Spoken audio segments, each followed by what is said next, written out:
Selamat siang, Bapak Ibu yang saya hormati serta anak-anak yang terkasih dalam Tuhan Yesus.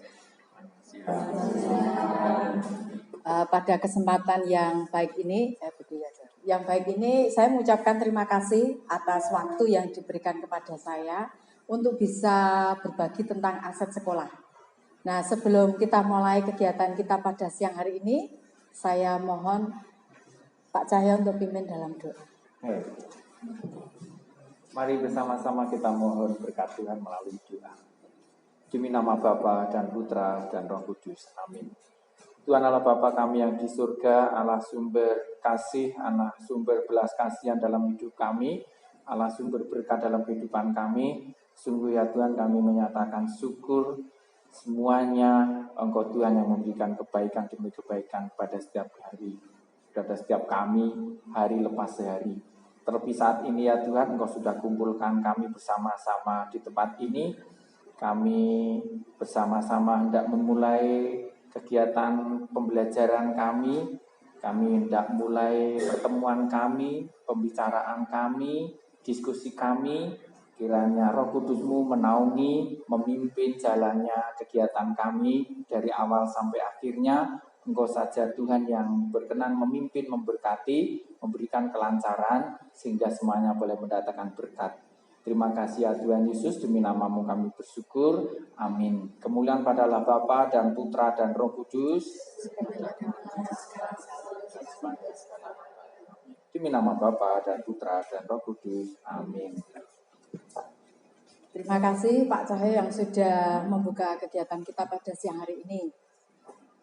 Saya tidak lupa mengucapkan terima kasih kepada perwakilan dari komite Ibu Rita dan orang tua murid Ibu Rahmat yang hari ini bisa hadir di tengah-tengah kita, dan anak-anak semua ya kelas 9 serta Bapak Ibu guru yang saya hormati.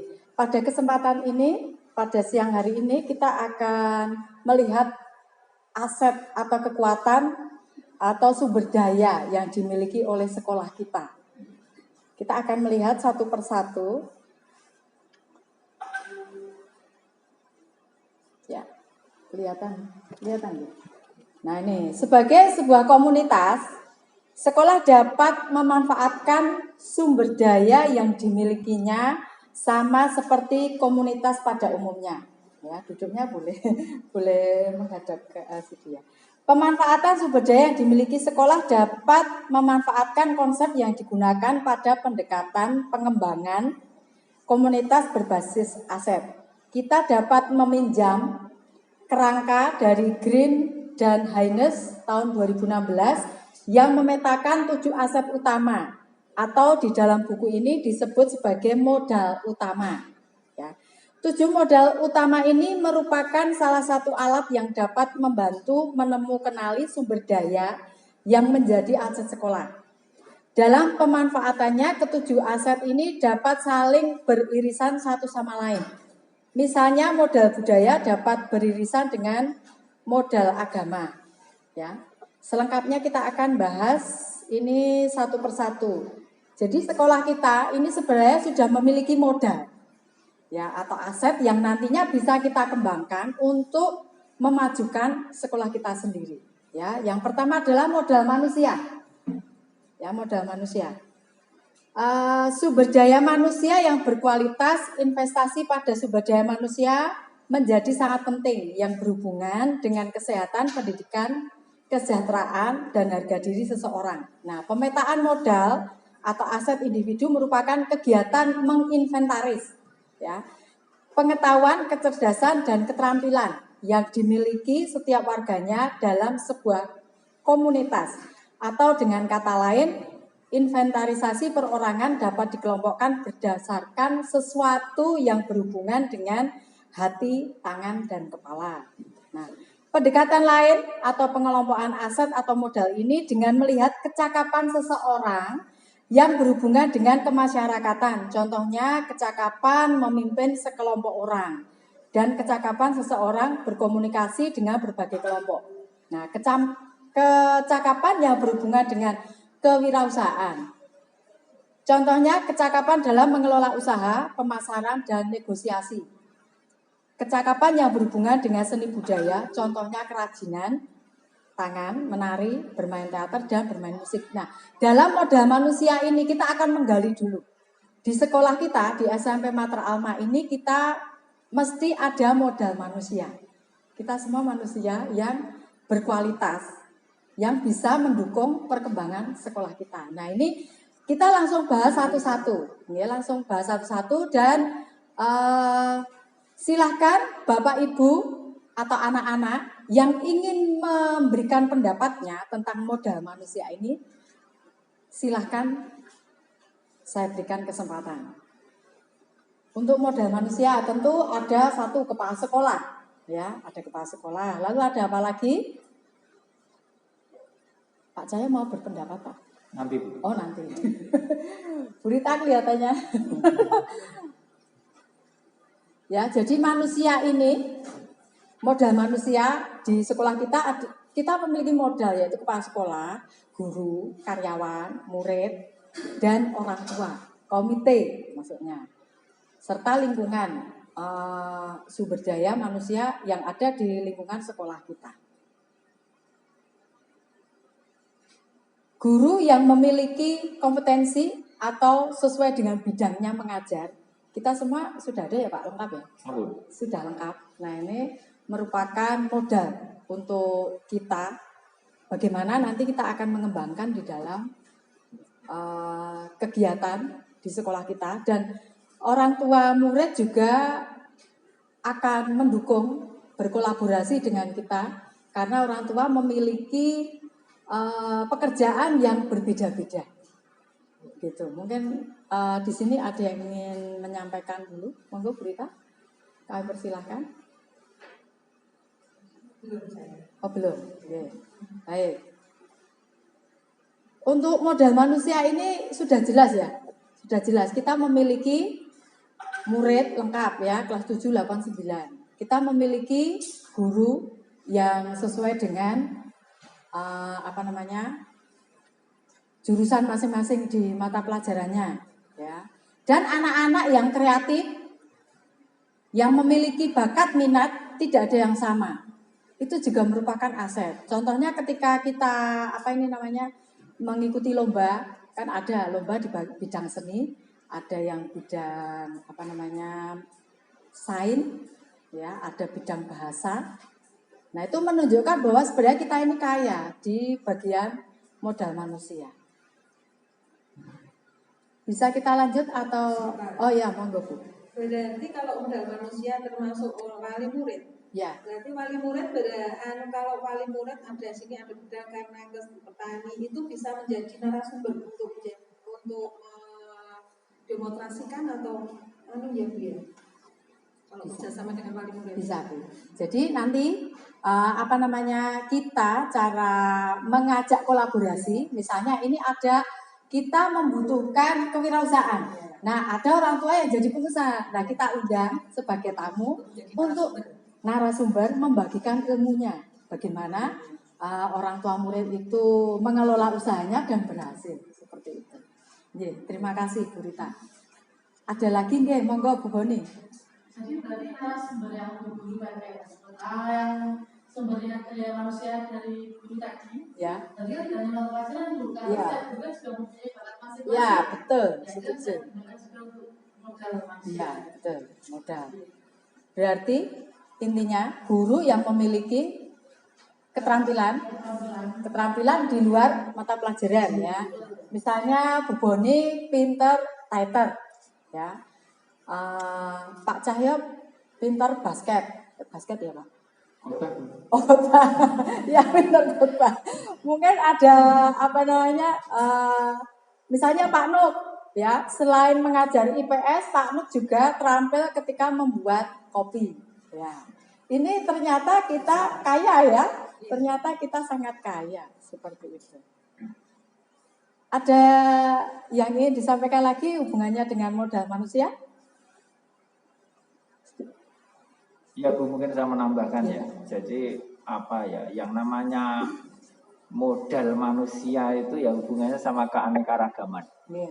Kemudian keanekaragaman itu kan merupakan suatu kasanah, kasanah ya, masing-masing punya keunggulan, masing-masing punya spesifikasi, dan tinggallah kita ini memaksimalkan potensi yang ada untuk membangun suatu tujuan.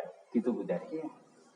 Ya Pak, terima kasih Pak Cahyo. Memang kita ini sebagai sebagai modal manusia ini bisa diberdayakan untuk mengembangkan diri maupun mengembangkan sekolah kita untuk kemajuan bersama. Tujuannya endingnya nanti murid itu bisa belajar dengan senang, dengan gembira, ya, membuat murid itu merasa bahwa saya sekolah di SMP Matra Alma ini ada banyak hal yang saya peroleh sehingga bermanfaat untuk masa depan, seperti itu.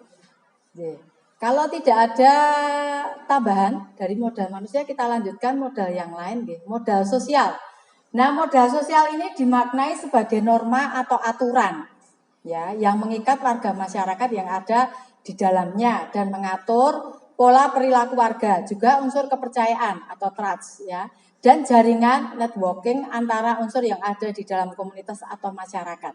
Ini juga dapat dimaknai sebagai investasi yang berdampak pada bagaimana manusia, kelompok dan organisasi dalam komunitas hidup itu berdampingan. Contohnya adanya kepemimpinan, adanya kerjasama, saling percaya, dan rasa memiliki masa depan yang sama. Nah, contoh-contoh yang termasuk dalam modal sosial antara lain adalah asosiasi. Ya, asosiasi adalah suatu kelompok yang ada dalam komunitas masyarakat yang terdiri atas 2 orang atau lebih yang bekerja sama dengan satu tujuan yang sama dan saling berbagi untuk suatu tujuan yang sama. Nah, asosiasi terdiri atas kegiatan yang bersifat formal maupun non-formal. Beberapa contoh tipe asosiasi adalah berdasarkan keyakinan, kesamaan profesi, atau kesamaan hobi. Terdapat beberapa macam bentuk modal sosial, yaitu fisik atau lembaga, misalnya asosiasi dan institusi. Nah, institusi adalah suatu lembaga yang mempunyai struktur organisasi yang jelas dan biasanya sebagai salah satu faktor utama dalam proses pengembangan komunitas masyarakat. Nah, yang ada di sekolah kita, modal sosial ini, etika atau norma atau aturan itu masih dijunjung tinggi di sekolah kita. Contohnya apa, Mbak Dila? Contohnya, sekolah kita ini memiliki norma kesopanan apa? Sopan santun, ya. Kalau lewat di depan Bapak Ibu guru masih menyapa, permisi, selamat pagi. Di sekolah kita ini masih ada, ya, masih ada saling menyapa, saling memberikan misalnya selamat pagi, semangat, ya. Saling memberikan penghargaan. Saling memberikan penghargaan, ya.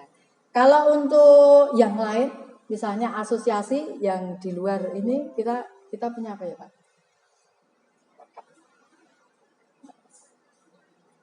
Kalau asosiasi ini seperti kelompok apa gitu ya, kita belum ada ya. Adanya ya baru norma, lalu ada kalau ekstra itu tidak masuk ya di sini. Untuk modal sosial yaitu di norma masih ada di sekolah kita. Bahkan kita juga terkenal kalau murid mater itu sopan santunnya tinggi, ya. Ini mungkin ada pengalaman dari Bapak Ibu atau anak-anak tentang modal sosial ini, tentang norma atau sikap. Kalau kita mungkin Bu Rahmat sebagai pengamat atau orang tua di luar ini sebenarnya Matra Alma ini seperti apa, Bu? Apakah masih ada yang namanya norma itu terkenal, murid mater ini adalah anak-anak yang sopan? Itu masih sering mendengar? Masih ya? Masih. Jika dibandingkan masih kelihatan. Berarti karakternya lebih iya, di atas. Karakternya lebih di atas. Ini kelihatan nampak. Berarti modal kita. Ya, bahwa sebenarnya norma, aturan, sopan santun ini adalah karakter bangsa Indonesia. Itu masih ada di tempat kita. Ada yang ingin memberikan masukan? Atau menunjukkan ini norma, ya, aturan. Jika tidak ada kita lanjut saja ya. Modal sosial sudah jelas ya. Lalu modal politik. Modal politik ini tidak hanya dimaknai sebagai sebuah aktivitas demokratis dalam tataran politik praktis, tapi merupakan kemampuan kelompok untuk mempengaruhi distribusi sumber daya di dalam unit sosial ya. Sebagai kendaraan dalam mencapai tujuan, modal politik berkaitan dengan kekuasaan dan kebijakan. Modal politik juga menjadi sebuah instrumen melalui sumber daya manusia yang dapat mempengaruhi kebijakan untuk mencapai kepentingan. Ya, selain itu modal politik dapat bersifat struktural apabila merujuk pada atribut-atribut dalam sistem politik yang menajamkan partisipasi dalam pengambilan keputusan. Lalu modal politik sebagai bagian atau sebagai salah satu aset sekolah dapat digunakan untuk melahirkan kebijakan-kebijakan yang berorientasi pada peningkatan kualitas pembelajaran. Misalnya seorang kepala sekolah dengan kewenangan yang dimilikinya menggunakan kewenangannya untuk membuat kebijakan-kebijakan yang mengakomodir kepentingan warga sekolah dan peningkatan kualitas pembelajaran yang berpihak pada murid. Kalau kita bicara masalah politik gitu, mikirnya politik praktis, padahal tidak seperti itu. Sekolah kita berapa minggu yang lalu ya, kita mengadakan pemilihan OSIS, PILOS ya. Nah ini juga merupakan sebagai modal politik. Mungkin ada yang menanggapi ini masalah OSIS. Ya, bisa berjalan dengan lancar adanya pemilu OSIS itu sudah membuat kita belajar untuk anak-anak bisa mengemukakan pendapat, memilih ya, tidak ada paksaan ya. Kalau kita orang tua sudah mengikuti pemilu karena usia anak-anak belum bisa, tetapi dengan adanya wadah OSIS itu sudah membantu. Mereka sudah tahu, oh OSIS cara pemilihannya dengan pemilu.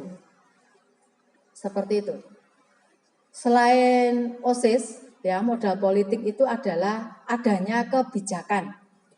Ya, kebijakan-kebijakan yang ada di sekolah kita ya. Kebijakan yang dibuat oleh suster kepala sekolah.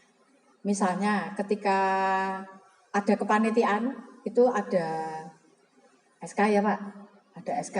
Nah itu ada SK-nya, SK untuk melaksanakan tugas. Lalu ada anak-anak pada waktu pandemi tidak belajar di sekolah, tidak tatap muka tetapi lewat daring. Nah ini juga kebijakan. Ya karena situasi kondisi tidak memungkinkan untuk kita bertemu. Nah, mungkin ada yang ingin berpendapat? Pak Adit, guru PKN, monggo Pak, hubungannya dengan modal politik yang dimiliki sekolah kita.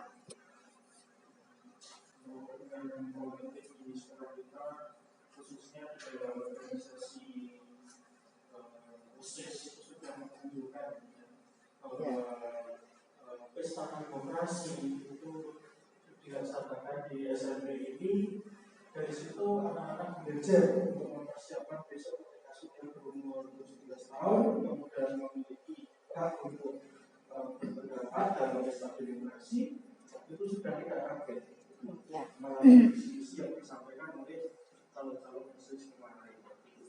Itu yang akan datang, dan anak-anak juga tidak akan kaget di dalam melakukan pesta demokrasi yang sesungguhnya, khususnya di negara Indonesia. Terima kasih Pak Adit. Ya, anak-anak dilatih ya. Dilatih. Yang namanya latihan itu kan memang butuh proses begitu.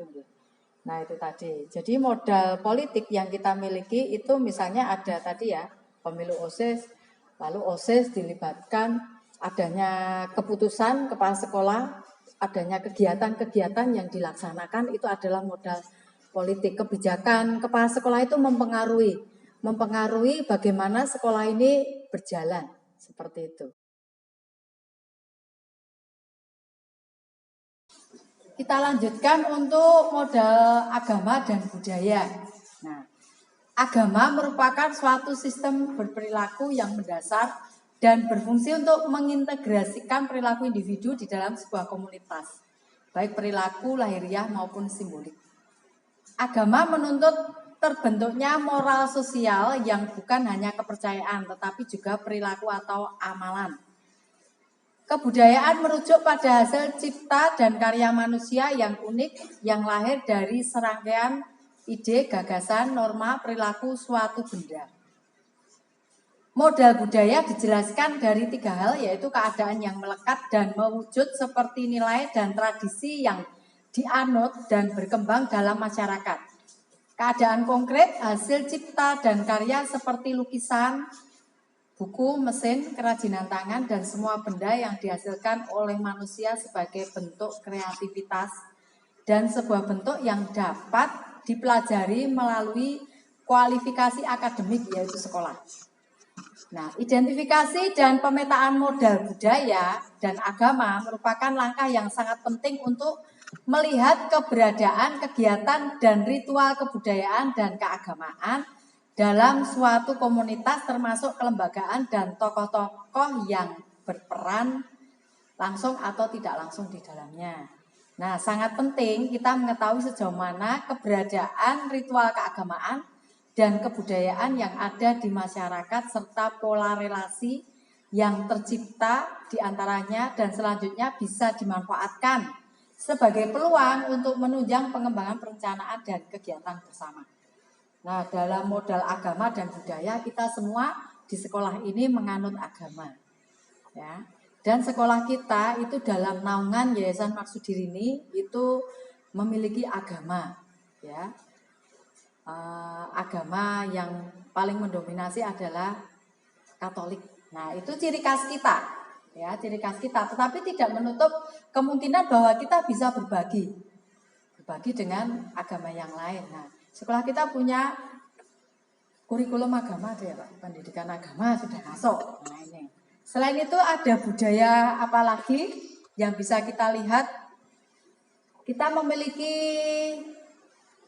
Kita memiliki ekstrakurikuler yang hubungannya dengan keagamaan apa saja, Pak? Hari Sabtu itu ada acara apa? Kita kegiatan apa? Fraternitas. Kita tahu bahwa fraternitas itu adalah ciri khas kita. Ya, SMP Materalma memiliki ciri khas bagaimana mengembangkan potensi anak-anak, ya, dan pendampingan secara rohani. Ya. Ini ada tamu komite dan orang tua, ini mungkin bisa kesaksian ya, ketika anak-anak mendapatkan tentang ini Bu, fraternitas. Ini yang bisa Ibu lihat atau saksikan, putra-putri Ibu kan sekolah di sini semua. Nah, ini ada hal positif apa yang diperoleh ketika anak-anak mendapatkan apa tadi? Tentang kegiatan pendampingan iman tentang fraternitas. Menjadikan anak iman yang kuat. Ya, tumbuh kuat. Ya. Terus untuk pendidikan karakternya juga masuk di situ juga. Masuk di situ. Jadi lebih santun dan lebih hormat pada orang tua. Mungkin kalau zaman sekarang ya, untuk anak-anak zaman sekarang kan susah kayak gitu.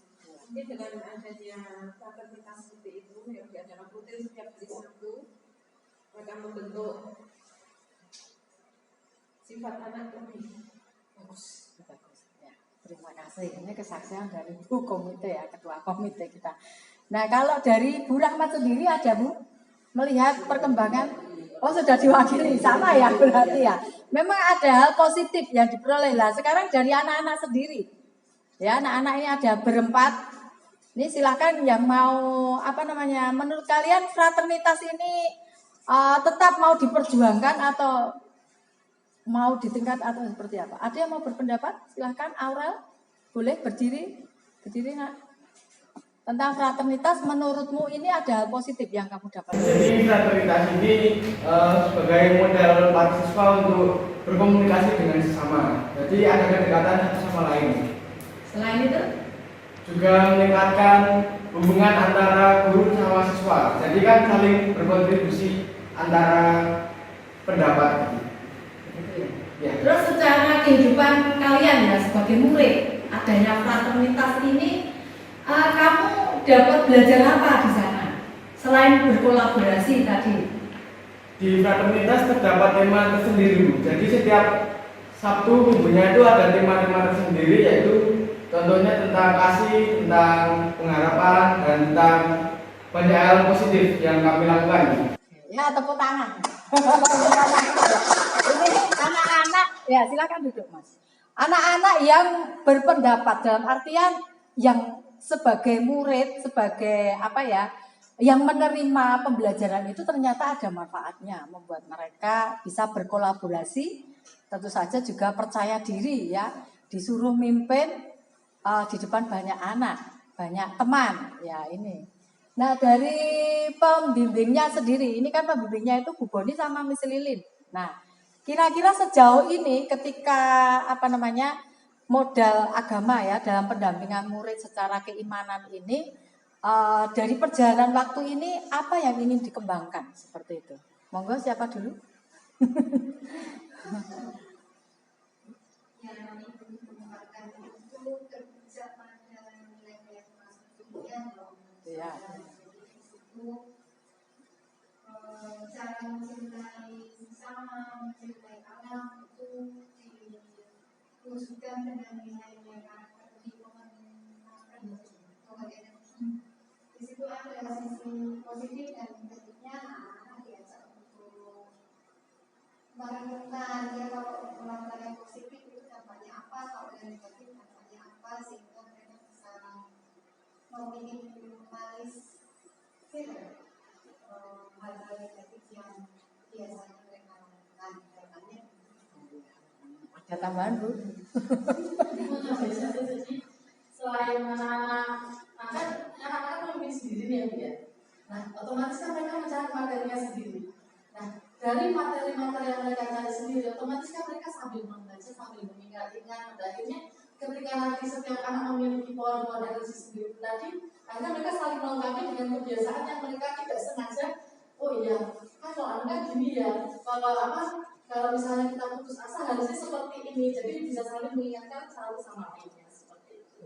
Berarti ini termasuk modal kita ya, modal kita ya perlu dikembangkan.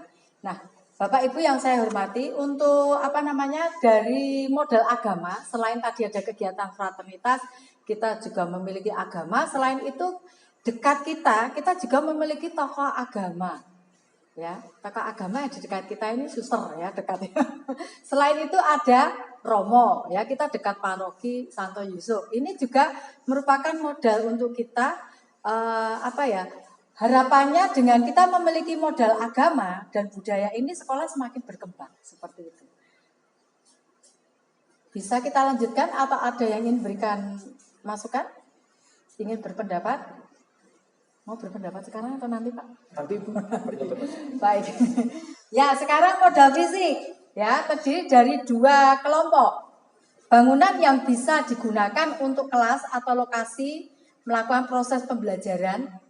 Kita punya kelas ya, memadai, bersih ya, itu modal. Lalu ada laboratorium. Coba sebutkan Erlin, kita punya laboratorium apa saja? IPA, selain IPA. Bahasa Inggris. Ada laboratorium apa lagi? Komputer. Ya, kita punya komputer yang lengkap, masih mengikuti perkembangan ya istilahnya ya. Jadi nggak jadul gitu ya. Jadi anak-anak senang kalau masuk di kamu senang kalau masuk sana ya. Diajari apa sama gurumu?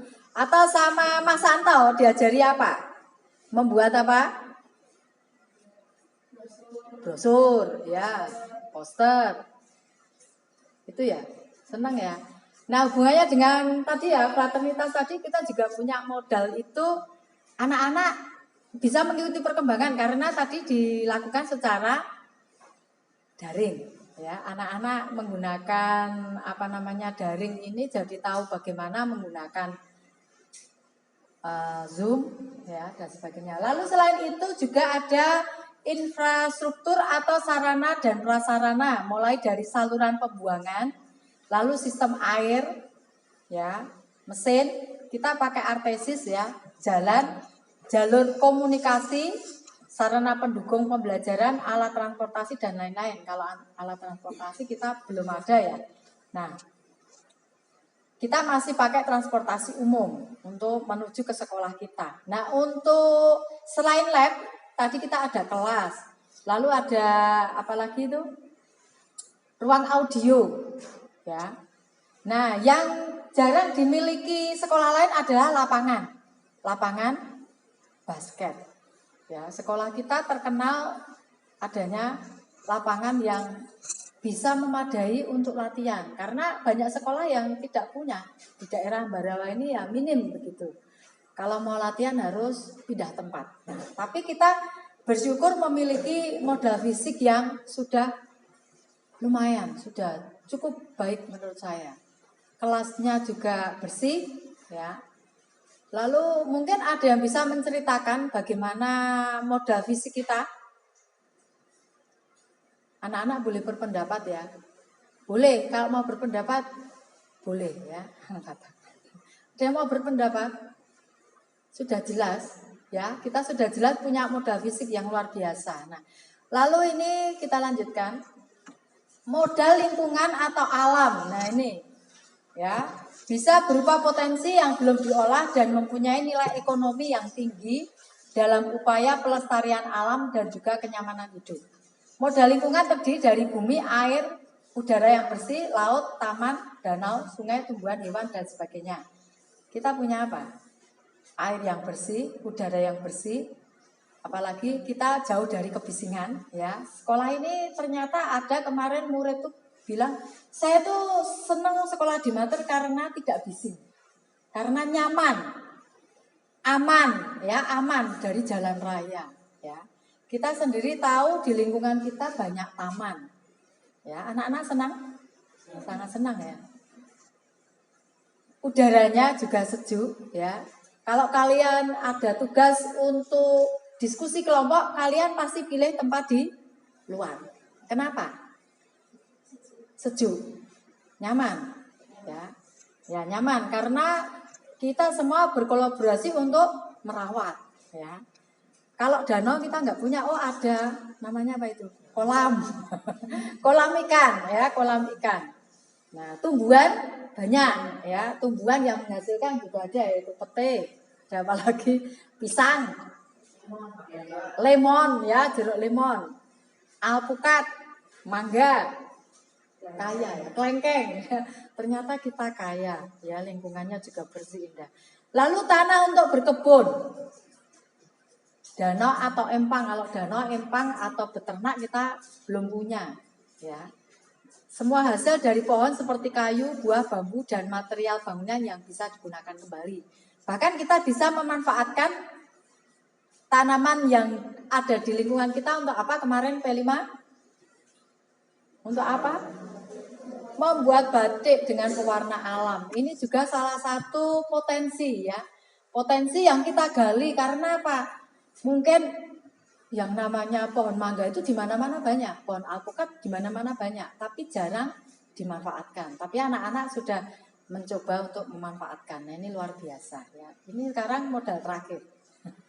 Ya, kita sudah masuk dalam modal finansial ya, dukungan keuangan yang dimiliki oleh sebuah komunitas yang dapat digunakan untuk membiayai proses pembangunan dan kegiatan sebuah komunitas. Lalu modal finansial termasuk tabungan, hutang, investasi, pengurangan dan pendapatan pajak, hibah, gaji, serta sumber pendapatan internal dan eksternal. Selain itu, modal finansial juga termasuk pengetahuan tentang bagaimana menanam dan menjual sayur di pasar. Kita pernah ya, bukan menjual sayur tapi buah ya. Buahnya waktu itu berlimpah, akhirnya dijual ya di tempat kita sendiri, akhirnya menghasilkan uang ya.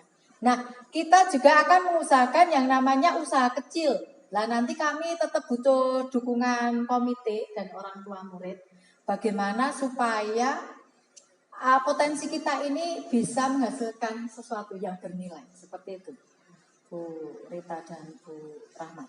Nah, bagaimana perbaiki cara penjualan menjadi lebih baik dan juga bagaimana melakukan pembukuan. Nah, mungkin ini ada hal yang bisa diingat kembali tentang kewirausahaan, ya proyek kalian anak-anak. Kira-kira dengan proyekmu ini, mana proyekmu ya? Proyek ini bisa menghasilkan sesuatu, ya. Ini murni dari bahan alam, ya.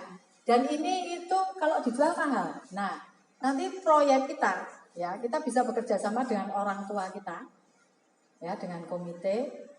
Ini bisa kita distribusikan. Mungkin kalau bentuknya tidak taplak, ya, kita bisa bentuk sapu tangan. Saya Bu. Ya, ini hasil karya anak, luar biasa ya. Ini sudah bentuk. Ini menurut saya sudah berhasil. Karena memang pewarna alam itu tidak bisa menghasilkan warna yang jreng, itu tidak bisa. Tapi kalau pewarna alam itu prosesnya lama dan nilainya juga tinggi. Bisa taplak ini itu bisa mencapai ratusan, misalnya 100.000 masuk. Karena apa? Prosesnya lama. Bahkan selendang itu ada yang menawarkan harganya di atas 200. Ya, kalau pewarna alam. Nah, ini adalah potensi yang kita miliki. Ya, anak-anak bisa kembangkan di sana. Ya, mungkin kalau ini kita sudah mencoba satu warna dengan bahan, kita akan coba dengan warna lain, ya, bunganya supaya menghasilkan uang tadi ya. Nah, kalau kita nggak bisa berkebun karena lahannya sudah ini bukan punya susteran, ya kita akan mencari jalan yang lain untuk menghasilkan nilai itu tadi, menghasilkan uang. Ya, anak-anak sudah luar biasa bisa praktek, ya, bahkan di sana itu ada hasil juga. Ini meja taplak ini juga bisa menghasilkan sebagai modal finansial, ya. Kalau kita ada dana BOS, lalu dana dari yayasan, ya, itu juga modal. Nah, sampai di sini Bapak Ibu. Terakhir, ya. Terima kasih. Kita sudah selesai. Ya. Nah, mungkin ada masukan bagaimana memunculkan suatu ide supaya aset kita atau modal yang kita miliki tadi itu bisa kita kembangkan, ya, kita kembangkan, ya, bisa kita kembangkan seperti itu, ya. Ada saya bisa menyampaikan ya Bu, silakan yang dicatat Mbak. namanya sistem. Nah, yang namanya sistem itu kan terbangun dari berbagai macam komponen gitu, sehingga yang namanya sistem nggak bisa bekerja sendiri, tidak bisa melakukan sendiri. Tetapi suatu sistem itu harus didukung oleh komponen satu dengan komponen yang lain. Yang pasti di dalam mengembangkan sistem atau membangun sistem itu harus dilandasi dengan jiwa untuk atau kemauan untuk membangun relasi yang baik. Jadi yang pasti di sekolah kita ini, di SMA Tralma ini sudah ada relasi yang baik. Dan saya yakin ketika relasi yang baik itu dilandasi oleh saling satu dengan yang lain itu saling menutupi. Satu dengan yang lain itu saling melengkapi. Jadi ketika ada pepatah mengatakan tidak ada gading yang tidak retak gitu kan, berarti semua gading retak kan, meskipun retak tapi tetap gading ya, yang mempunyai manfaat bagi si gajah. Nah, terus kemudian pepatah yang kedua, tidak ada manusia yang sempurna, berarti semua manusia meskipun tidak sempurna tetap satu sama lain harus saling menyempurnakan. Itu sebenarnya relasi yang baik itu, bahwa ketika bisa saya punya, ternyata saya harus membangun teman saya yang tidak punya atau kurang gitu, sehingga di situ ada keseimbangan. Satu cara lagi yaitu relasi yang baik, sehingga saya sering katakan relasi. Ayo sekolah ini dibangun dengan relasi yang baik. Relasi yang baik itu enggak sempurna, karena komponen-komponen yang ada tidak sempurna. Tetapi ketika saling menyempurnakan, menjadi bagian yang sungguh indah. Begitu yang bisa saya sampaikan. Terima kasih Bu Dari. Terima kasih banyak Pak Cahyo. Ya, memang kita butuh kolaborasi ya Pak. semua komponen yang kita punya ini tidak akan pernah bisa membuat sekolah kita berkembang ketika kita tidak ada kolaborasi. Nah, ini ada video ya, sebenarnya ada video. Bagaimana ini? Jadi ini tadi tentang bagaimana mengembangkan sekolah itu dengan pendekatan berbasis aset kekurangan.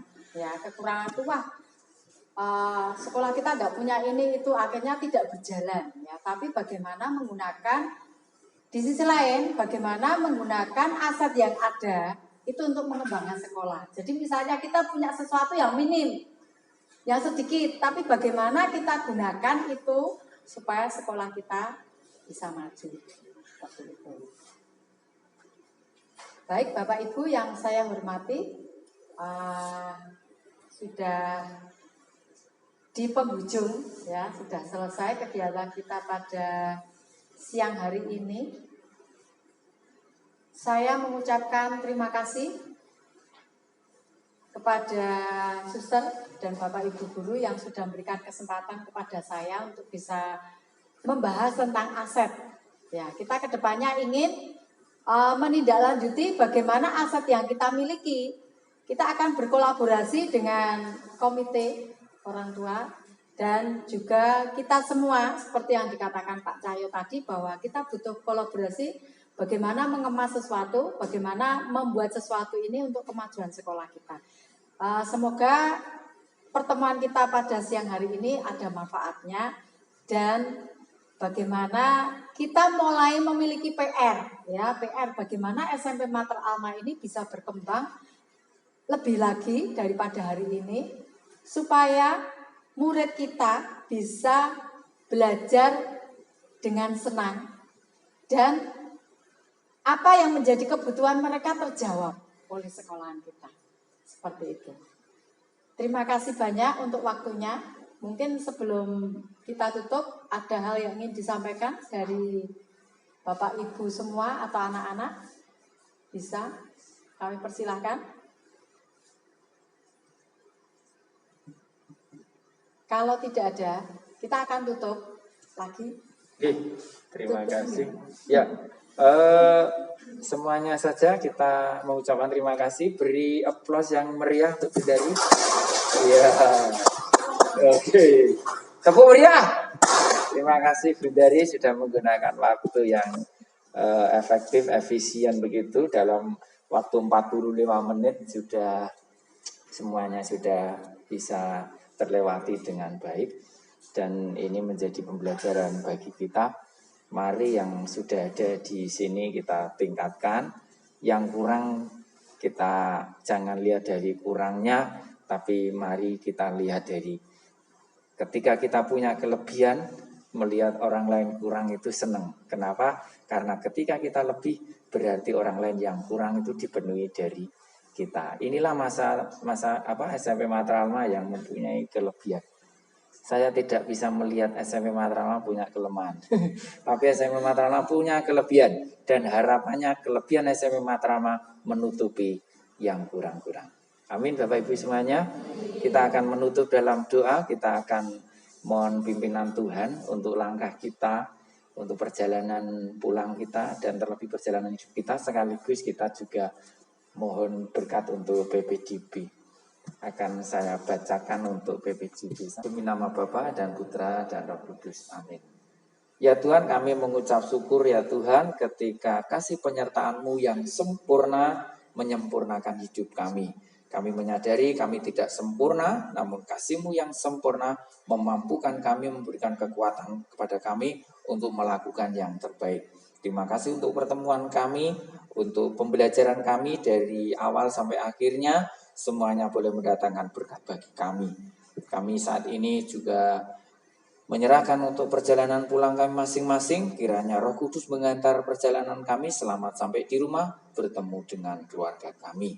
Kami juga secara khusus berdoa bagi proses program penerimaan peserta didik baru tahun ajaran mendatang ya Tuhan.